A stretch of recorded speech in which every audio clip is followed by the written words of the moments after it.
ನಾ ಹೇಳೋದು ಎಲ್ಲವೂ ಬೇಕು, ಈ ಮೆಟಲಿಸ್ಟಿಕ್ ಲೈಫೂ ಬೇಕು, ಆದರೆ ಎಷ್ಟು ಬೇಕು, ಹೇಗೆ ಬೇಕು, ಯಾಕಾಗಿ ಬೇಕು ಅನ್ನೋದು ಗೊತ್ತಿದ್ರೆ ಮಾತ್ರ ನೀವು ಇದೆಲ್ಲವನ್ನು ನೀವು ಬಳಸ್ತೀರಿ, ಇಲ್ಲ ಅವುಗಳು ನಿಮ್ಮನ್ನು ಬಳಸೋಕೆ ಶುರುವಾಗ್ತದೆ.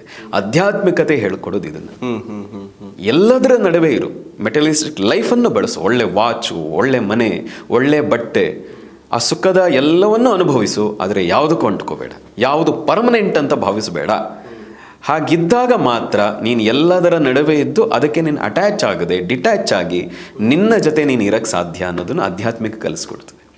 ಹಾಗಾಗಿ ನೀವು ಎಲ್ಲ ಲೈಫನ್ನು ಎಂಜಾಯ್ ಮಾಡಿ, ಮೆಟಲಿಸ್ಟಿಕ್ ಲೈಫಲ್ಲಿ ಇರಿ, ಆದರೆ ಇದ್ದು ಕೂಡ ಸ್ಪಿರಿಚುವಲನ್ನು ನಿಮ್ಮ ಲೈಫನ್ನು ಒಂದು ಭಾಗವಾಗಿಟ್ಟುಕೊಂಡ್ರೆ ಸಂಸಾರ, ನಿಮ್ಮ ಸಂಬಂಧ, ನಿಮ್ಮ ದೇಹ, ನಿಮ್ಮ ಮನಸ್ಸು ಎಲ್ಲವನ್ನು ಆರೋಗ್ಯವಾಗಿಟ್ಟುಕೊಂಡು ಉತ್ತಮವಾದ, ಅದ್ಭುತವಾದ, ಆನಂದದಾಯಕವಾದ ಸಂತೋಷ ಅಲ್ಲ, ಕೇವಲ ತೃಪ್ತಿ ಅಲ್ಲ, ಕೇವಲ ಸುಖ ಅಲ್ಲ, ಅದಕ್ಕೂ ಮೀರಿದ ಆನಂದದಾಯಕವಾದಂತಹ ಜೀವನ, ಪರಮಾನಂದ, ಬ್ರಹ್ಮಾನಂದ ಅಂತ ಏನು ಕರೀತಾರೆ, ಆ ರೀತಿಯ ಜೀವನವನ್ನು ನಿಮ್ಮದಾಗಿಸ್ಕೋಬಹುದು.